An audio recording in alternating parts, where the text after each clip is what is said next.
ஒண்டர்ஃபுல்ஸ், genie make a wish, and life gives you tangerines இந்த மாதிரி fantasy, romance, comedy feel குட்னு மாத்தி மாத்தி ரிலீஸ் பண்ணிட்டே இருந்த நெட்ஃபிளிக்ஸ் இப்போ புதுசா த ஈஸ்ட் பேலஸ்னு ஹாரர் பிளஸ் ஹிஸ்டாரிக்கல் கலந்த மாதிரி ஒரு வேற லெவல் கொரியன் சீரிஸை ரிலீஸ் பண்ண போறாங்க கைஸ். அதை பத்தின அப்டேட்டை தான் நம்ம இன்னைக்கு பார்க்க போறோம். ஆனா இதுல ஒரு ட்விஸ்டும் இருக்கு. அதை நான் வீடியோவோட எண்ட்ல சொல்றேன். இது மாதிரி upcoming Tamil dubbed Korean Chinese ட்ராமாவோட அப்டேட் அண்ட் ரிவ்யூஸ்க்கு இந்த வீடியோக்கு ஒரு லைக் போட்டுட்டு நம்ம சீரிஸ் சோல் சேனலை சப்ஸ்கிரைப் பண்ணி வச்சுக்கோங்க.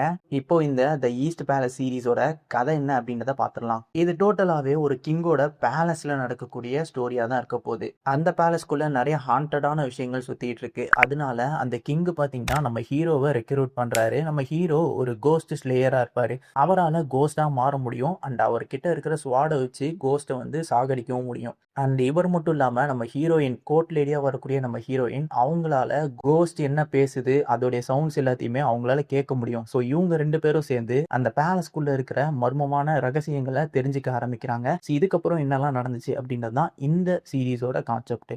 இப்போ நான் ஸ்டார்டிங்ல சொன்ன ட்விஸ்ட் என்னன்னு பார்த்தீங்கன்னா, இந்த சீரிஸ் ஜூலை 17 நெட்ஃபிளிக்ஸ்ல ரிலீஸ் பண்ண போறதா கன்ஃபார்ம் பண்ணிட்டாங்க. ஆனா தமிழ் டப்பிங் பத்தி எந்த ஒரு அப்டேட்டும் இப்போ வரைக்கும் அஃபிஷியலா வரல. பட் மோஸ்ட்லி லீக்ஸ் பார்த்தீங்கன்னா தமிழ் டப்பிங் கன்ஃபார்ம் தான் அப்படின்ற மாதிரி சொல்றாங்க. ஸோ ஜூலை 17 வெயிட் பண்ணி பார்க்கலாம். இதுக்கு நடுவில் நெட்ஃபிளிக்ஸ் டீசர் விட்டு கன்ஃபார்ம் பண்ணாங்கன்னா செப்பரேட்டா ஒரு வீடியோ போடுறேன். ஓகேவா?